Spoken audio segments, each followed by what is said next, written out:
नमस्कार साथियों, स्वागत है आप सभी का मेरे YouTube चैनल में। तो आज का जो टॉपिक है हमारा वो है प्रोसेसर पर। तो आज की वीडियो में हम प्रोसेसर से जुड़ी कुछ जानकारियाँ आपके साथ शेयर करेंगे। ठीक है, प्रोसेसर को कैसे पहचाना जाए कि ये कौन सा जनरेशन है, कौन से जनरेशन में कौन सा बोर्ड मतलब कौन से बोर्ड पे बैठेगा ये प्रोसेसर, इस जगह पे सपोर्ट करेगा या नहीं। तो इसी से जुड़ी कुछ जानकारी आज आपके साथ शेयर करेंगे। ठीक है, तो सबसे पहले हम प्रोसेसर से जो शुरू करेंगे वो है ड्यूल कोर के प्रोसेसर से। तो ये जो ड्यूल कोर और पेंटियम का प्रोसेसर हो गया, कोर टू ड्यू के प्रोसेसर हो गए। ठीक है, तो ये सब तो पहले के बोर्ड में बैठते थे, अब तो बोर्ड में मोस्टली बंद हो गया। तो ये सब पता कैसे चलेगा कि ये ड्यूल कोर है, पेंटियम है या कोर टू ड्यू है। तो अब अगर सिंपली देखेंगे तो ये प्रोसेसर के ऊपर एक्चुअली लिखा रहता है कि ये कौन सा प्रोसेसर है। ठीक है, अभी एग्जांपल के लिए जैसे मैं दिखा रहा हूँ, तो यहाँ पे देखिए, अगर ध्यान से देखेंगे तो ये ड्यूल कोर लिखा हुआ है। ठीक है, तो जो ड्यूल कोर होता था, ड्यूल कोर, फिर core two duo, Pentium processor, तो ये मोस्टली कैसा होता था पहले के जो बोर्ड आते आते थे ड्यूल कोर वगैरह के, उनमें ये सभी बोर्ड तब बोर्ड सेम होते थे। ठीक है, तो उसमें आप ये प्रोसेसर बैठा सकते हैं, dual core, core two duo और पेंटियम। ये प्रोसेसर एक दूसरे में सपोर्ट कर जाते हैं। ठीक है, मान लीजिए जैसे एक कमरा है, ठीक है, एक कमरा है, तो उस कमरे में ये तीनों बैठ जाएंगे। कमरा एक मदरबोर्ड को समझ लीजिए। ठीक है, तो उस मदरबोर्ड में तीनों, आप ये भी बैठा सकते हैं, वो भी बैठा सकते हैं और तीसरा भी बैठा सकते हैं। इस तरीके से होता है। तो अब मैं मेन जो डिटेल सिखाना चाहता हूँ आपको वो है, इसमें बहुत से लोग जो i3, i5, i4 ये सब को लेके कन्फ्यूज़न है, तो इससे रिलेटेड मैं आज इशू आपका सॉल्व करूँगा। ठीक है, तो मैं यहाँ पे फ़िलहाल सिर्फ 3 ही लूँगा, यहाँ पे i7 तक ही लूँगा। ठीक है, जो कि होता है, देखिए मान लीजिए मैंने यहाँ पे एक स्कूल का नाम रख रहा हूँ। ठीक है, यहाँ पे एक स्कूल का नाम रख रहा हूँ मैं i3। ठीक है, एक स्कूल का नाम रख रहा हूँ i3, i5। ठीक है, और एक स्कूल का नाम रख रहा हूँ i7। हम इसी के माध्यम से सीखेंगे कि मतलब कौन सा जनरेशन किस में बैठेगा, किस में नहीं बैठेगा। तो ये गारंटी है कि ये आपको डिटेल में समझ जाएगा।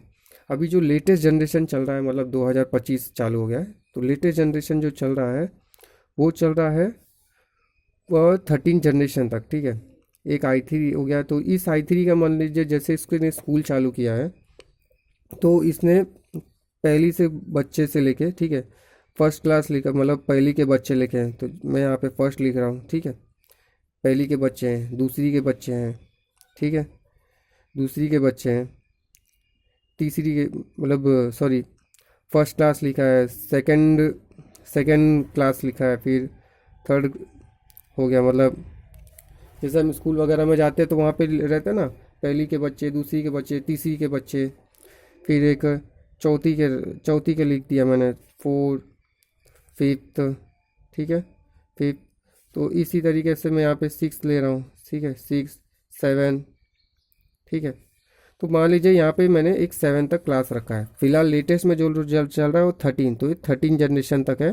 ठीक है, 13 जनरेशन तक इस तरीके से है। तो मान लीजिए स्कूल का 13 क्लास है, लेकिन फिलहाल हम जो जानकारी लेंगे वो मैं आपको 7वीं क्लास तक के बच्चे लोग को ऊपर ही बता रहा हूँ। ठीक है, क्योंकि उससे ज़्यादा मेरे पास अभी फ़िलहाल सैंपल नहीं है आपको दिखाने के लिए, बताने के लिए। उसी तरीके से i3 को देख के i5 ने भी, मान लीजिए इस स्कूल ने भी एक इस तरीके से क्लास खोल दिया। ठीक है, पहली के बच्चे लोग को पहली, दूसरी, ये सेकंड लिख दिया, ये मैंने तीसरा कर दिया। ठीक है, ये मैंने फोर्थ लिख दिया, ये फिफ्थ लिख दिया। ठीक है, यहाँ पे समझिएगा, क्योंकि मेन चीज़ यही है समझने जैसा। ठीक है, .13 मतलब इसने भी अपना i5 भी जो स्कूल था, इसने भी अपना एक 13 तक के क्लास को शुरू कर दिया यहाँ पे। ठीक है, और सेम चीज़ i7 ने भी कर दिया। ये है हमारा i7। ठीक है, ये भी फर्स्ट, सेकंड, थर्ड। ठीक है, सेकंड, थर्ड, तो इसने भी टोटल 13 तक के क्लास शुरू कर दिया है। ठीक है, पहले मैं लिख लेता हूँ यहाँ पे। ठीक है, 7 टोटल, इस तरीके से 13 तक की क्लास इसने भी शुरू कर दी। अब यहाँ पे क्या होता है मोस्टली कि i3 फर्स्ट जनरेशन, ठीक है, तो ये फर्स्ट जनरेशन जो होता है, ये जैसे पहली के बच्चे हैं, ठीक है, ये पहली के बच्चे, दूसरी के बच्चे और तीसरी के बच्चे, तो आप इनको एक क्लास में बैठा के पढ़ा सकते हैं। ठीक है, यहाँ पे आप एक क्लास में चाहे तो बैठा के पढ़ा सकते हैं। ठीक है, पहली के बच्चों को आप दूसरी के क्लास में आप डाल के नहीं पढ़ा सकते, या दूसरी या तीसरी के बच्चे लोग को पहली के क्लास में जैसे हम नहीं पढ़ाते हैं, जैसे स्कूल में होता है वैसा ही। ठीक है, लेकिन यहाँ पे अब पहली के बच्चे को जितने हैं आप पहली के बच्चों को पहली में ही पढ़ाएंगे, दूसरी में नहीं पढ़ाएंगे। ठीक है, तो उसी तरीके से होता है यहाँ पे। और यहाँ पे जो होता है वो दूसरी और तीसरी के बच्चे एक क्लास में पढ़ते हैं। ठीक है, प्रोसेसर की ये भाषा में यहाँ पे दूसरी और तीसरी के बच्चे को आप एक क्लास में पढ़ा सकते हो। ठीक है, तो यहाँ पे मैं इनको एक जॉइन कर रहा हूँ, इनका सेपरेट बना रहा हूँ। ठीक है, ये हो गया दूसरी और तीसरी के बच्चे। आप इनको एक अलग से क्लास में एक साथ में पढ़ा सकते हो क्योंकि इन दोनों की किताबें एक है। ठीक है, उसके बाद है चौथी और पाँचवीं के बच्चे। इसमें चौथी और पाँचवीं के बच्चों को आप एक क्लास में पढ़ा सकते हो। ठीक है, और यहाँ पे छठी और सातवीं के बच्चे। ठीक है, तो ये हो गया आपको छठी और सातवीं के बच्चे। मतलब पहली के बच्चे को आपको अलग से पढ़ाना पड़ेगा, और फिर उसके बाद दूसरी और तीसरी के बच्चे को आप पहली में नहीं पढ़ा सकते। ठीक है, उनको दूसरी और तीसरी के बच्चों को एक साथ पढ़ाना पड़ेगा। दूसरी और तीसरी के बच्चों को पहली में नहीं पढ़ा सकते ना, चौथी या पाँचवीं में पढ़ा सकते हैं। उसी तरीके से चौथी या पाँचवीं के बच्चों को आप दूसरी में या पहली में नहीं पढ़ा सकते, छठी या सातवीं में नहीं पढ़ा सकते। ठीक है, और छठी और सातवीं के बच्चों को आप बाकी के क्लास में नहीं पढ़ा सकते। तो यहाँ पे जो हमारा ये i6 i7 हो गया, ये हमारा हो गया प्रोसेसर का जनरेशन। ठीक है, जो i6 i7 है ये हमारा हो गया जनरेशन। ठीक है, और जो मैंने एक क्लास दिया है जो नाम, इस क्लास का नाम हो गया ये मदरबोर्ड हो गया। ठीक है, ये हो गया हमारा क्या, मदरबोर्ड। तो ये हमारा क्या हो गया, 4th जनरेशन। ये हो गया हमारा जनरेशन। ठीक है, ये हो गया हमारा जनरेशन। और जो क्लास हो गया ये हमारा हो गया मदरबोर्ड। ठीक है, मदरबोर्ड।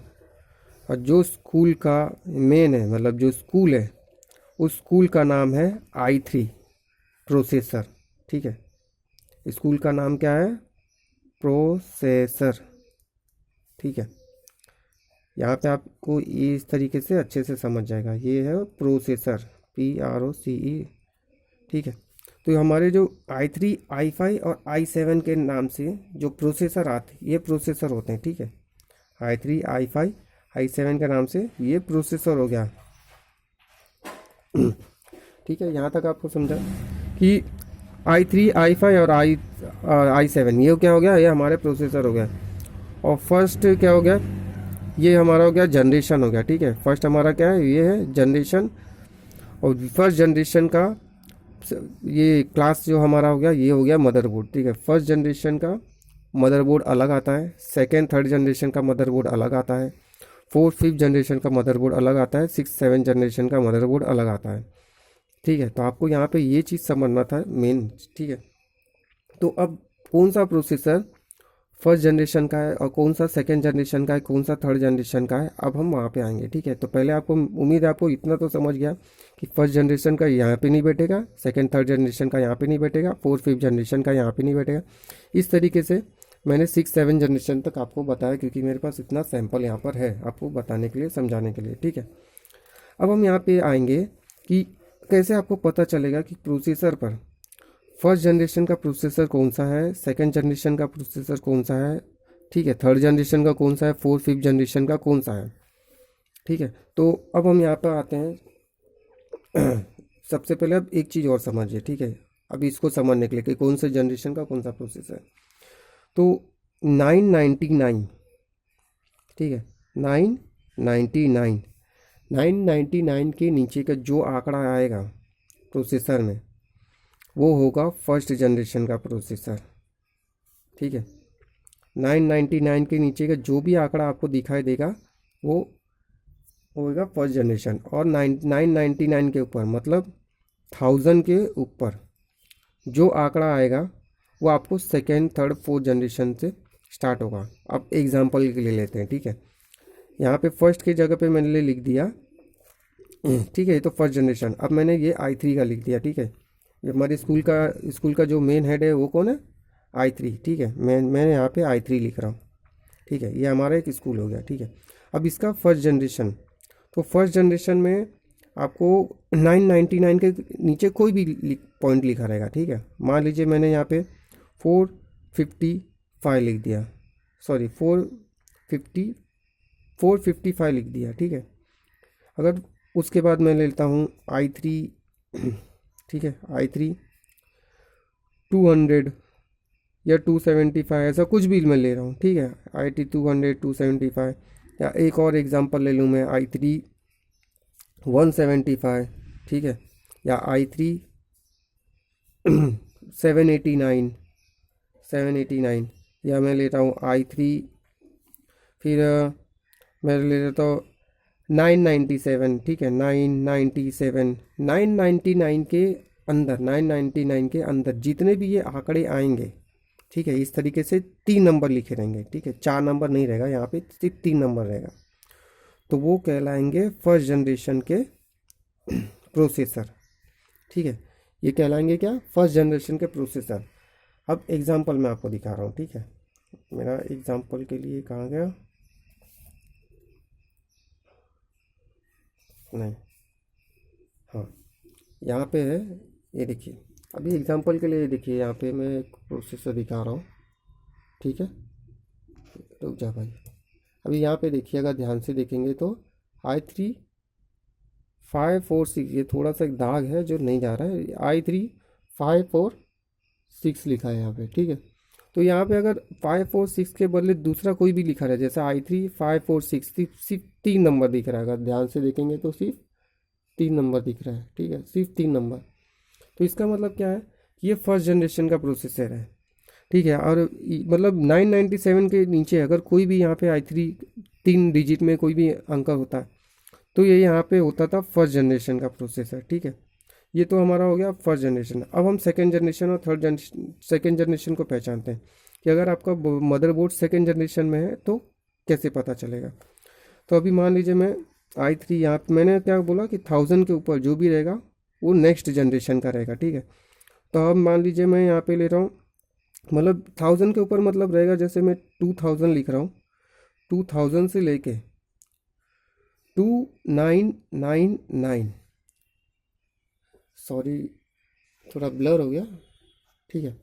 यहाँ पे मैं 2000 ले रहा हूँ, 2000 से 299 के अंदर जो भी प्रोसेसर का आंकड़ा दिखेगा आपको, वो कहलाएगा सेकेंड जनरेशन का प्रोसेसर, ठीक है। 2000 से लेकर 299 के अंदर जो बीच में, मतलब जो भी आंकड़ा आएगा प्रोसेसर के ऊपर लिखा रहेगा, वो कहलाएगा सेकेंड जनरेशन का प्रोसेसर। उसके बाद होगा अगर 3000 से लेके, ठीक है, क्योंकि 299 के बाद आता है 3000 से लेके आपको 399, ये पहला आंकड़ा देखना है, ठीक है, ये पहला आंकड़ा। तो जो भी ये आंकड़ा आएगा ये कहलाएगा थर्ड जनरेशन, ठीक है। क्यों, क्योंकि ये 3000 से लेके 399, ये पहला आंकड़ा जो भी है यही हमारा दिखाएगा फर्स्ट जनरेशन। अगर यहाँ पे अब 4 आ गया, ठीक है, इसको मैंने 4 लिख दिया और यहाँ पे 000 किया और यहाँ पे अब 4 आ गया, तो ये 4 जनरेशन के प्रोसेसर में काउंट होगा, ठीक है। तो इस तरीके से इसको पहचाना जाता है, ये हो जाएगा 4 जनरेशन का प्रोसेसर, 4 जनरेशन का होगा। पहले का जो भी पॉइंट आपको दिखेगा वो उसी जनरेशन का प्रोसेसर है, ठीक है। तो जैसे ये सेकेंड 2000 से 299 के अंदर है तो सेकेंड जनरेशन, 3000 से 399 के अंदर थर्ड जनरेशन, मतलब ये पहला जो भी पॉइंट रहेगा वही आपका जनरेशन चल रहा है, ठीक है। लेकिन आगे के 3 अंक और होने चाहिए, मतलब जैसे 4 अंक होने चाहिए इसमें, टोटल 1000 में काउंटिंग होनी चाहिए, 100 में काउंटिंग नहीं है, 999 मतलब 3 पॉइंट में आपकी काउंटिंग नहीं होनी चाहिए। अब एग्जांपल मैं दिखा रहा हूँ, और ये देखिए अभी कहाँ गया ये देखिए, ये है एक i3 का 4150, शायद आपको दिख जाए, मैं दिखाऊंगा, देखिए, ठीक है, i3 4150, मतलब ये क्या है, 4000 से 499 के बीच में, ठीक है। तो 4150, 4000 से 499 के बीच में, तो ये कौन सा हो गया, 4 जनरेशन, ठीक है।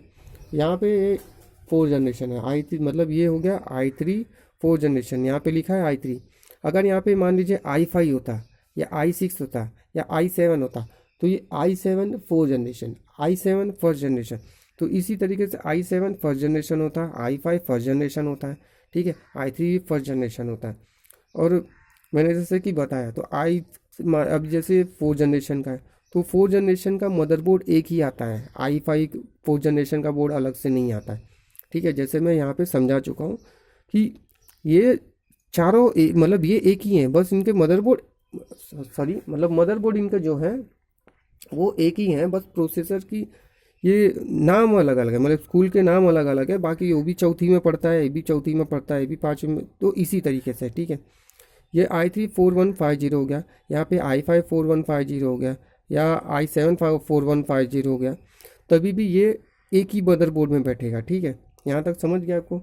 इसी तरीके से होता है, देखिए अभी ये मेरे पास एक है, ये दूसरा है, उसके बाद ये कौन सा है मेरे पास, देखिए अभी ये जैसे i5 2400, ठीक है, ये हो गया i5 2400, शायद दिख जाएगा, ठीक है। देखिए i5 2400, तो ये कौन सा हो गया i5 2400, मतलब 2000 से लेकर 299 के बीच में, मतलब ये हो गया सेकेंड जनरेशन का प्रोसेसर, ठीक है। ये सेकेंड जनरेशन का प्रोसेसर i3 में भी हो सकता है, i5 में भी हो सकता है, i7 में भी हो सकता है, ठीक है, और यही इसमें भी हो सकता है, ठीक है, किसी में भी हो सकता है। तब कोई भी प्रोसेसर यहाँ पे बैठा सकते हैं। फिर इसी तरीके से देखिए एक और है i3 7100, ठीक है, देखिए i3 7100, मतलब 7000 के ऊपर है, 7000 से 799 के बीच में है, ठीक है। तो ये हो गया हमारा i3 7 जनरेशन का प्रोसेसर, कि हम पहला वाला पॉइंट लेंगे, ठीक है, पहला वाला पॉइंट से ही जो पहला पॉइंट रहता है यही हमका हमारा काउंटिंग होता है। तो 7000 से 799 के बीच में, तो ये कौन सा हो गया i3 7 जनरेशन का प्रोसेसर। तो i3 7 जनरेशन का प्रोसेसर के लिए मैंने बताया कि आपको मदरबोर्ड सेम रहता है, ठीक है। अब कुछ जानकारियाँ और भी जान लेते हैं, जैसे कि अभी ये i3 का, ठीक है, कौन से मतलब प्रोसेसर में कौन सा मदरबोर्ड बैठेगा, ठीक है। अभी देखिए फर्स्ट जनरेशन का जो मदरबोर्ड है, अभी इसका तो मुझे नाम याद नहीं आ रहा है, ठीक है। तो मैं सेकेंड और थर्ड जनरेशन के मदरबोर्ड की बात करूँगा, सॉरी, सेकेंड और थर्ड जनरेशन के मदरबोर्ड की बात करूँगा। तो सेकेंड और थर्ड जनरेशन का जो मदरबोर्ड आता है वो आपको मार्केट में 61 के बोर्ड के नाम से मिलेगा, ठीक है, 61 बोर्ड। अगर आप मार्केट में जाते हैं, अगर जैसे आपके पास सेकेंड और थर्ड जनरेशन का कोई प्रोसेसर है तो आपको मार्केट में 61 बोर्ड की ज़रूरत पड़ेगी। 61 का बोर्ड में सेकेंड और थर्ड में से कोई भी प्रोसेसर आप यहाँ पे बैठा सकते हो। अब ये जो 61 का जो बोर्ड होता है ये आपको बहुत सी कंपनी में मिल जाता है, ठीक है, जैसे इंटेल है, ज़ीब्रॉनिक है, गीगाबाइट है, फिर डेल है, एचपी है, बहुत सी कंपनी में आपको 61 का बोर्ड मिल जाएगा। तो सबसे अच्छा जो रहता है मेरे हिसाब से तो वो आता है गीगाबाइट वगैरह का। आप गीगाबाइट का लीजिए, गीगाबाइट का बोर्ड बहुत अच्छा आता है, जल्दी ख़राब नहीं होता है, ठीक है, और काफ़ी सालों तक टिका रहता है, ठीक है। तो 61 का बोर्ड हो गया।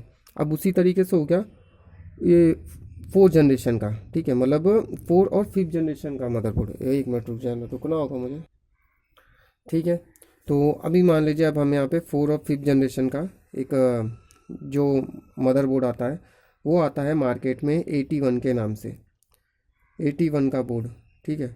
बोर्ड में भी नंबर रहते हैं इस तरीके से कि अब यहाँ पे जो 4 5th जनरेशन का जो मदरबोर्ड आता है वो होता है एक 81 के नाम से आता है, और भी दूसरा कोई आता होगा तो मुझे याद नहीं है, आता है लेकिन नाम मुझे याद नहीं है उसका। तो 81 का बोर्ड, 81 के बोर्ड में भी आपको गीगाबाइट का मिल जाएगा, फिर इंटेल, एचपी, ये सब के बोर्ड मिल जाते हैं, ठीक है। तो और 6 7 जनरेशन का जो बोर्ड आता है उसमें आता है 11, ठीक है, 110 करके मदरबोर्ड आता है। ये भी आपको गीगाबाइट वगैरह में, मोस्टली गीगाबाइट बहुत बिकता है 110 के बोर्ड। तो इस तरीके से आपको मार्केट में मिल जाएंगे ये सभी बोर्ड, लेकिन बैठाते समय सिर्फ याद रखना कि 6 7 जनरेशन का बोर्ड प्रोसेसर आप इसमें नहीं बैठा सकते, इस जनरेशन का प्रोसेसर आप इसमें नहीं बैठा सकते, ठीक है। बाकी ये जानकारी कैसी लगी, मेरा समझाने का तरीका आपको कैसा लगा, तो उम्मीद है वीडियो आपको पसंद आए, तो कमेंट में ज़रूर बताइएगा। और कुछ जानकारी हो जो मैंने बताना भूल गया तो उसके लिए सॉरी, और कुछ पूछना हो तो कमेंट जरूर करिएगा। तब तक के लिए मिलते अगली वीडियो में। जय हिंद, वंदे मातरम।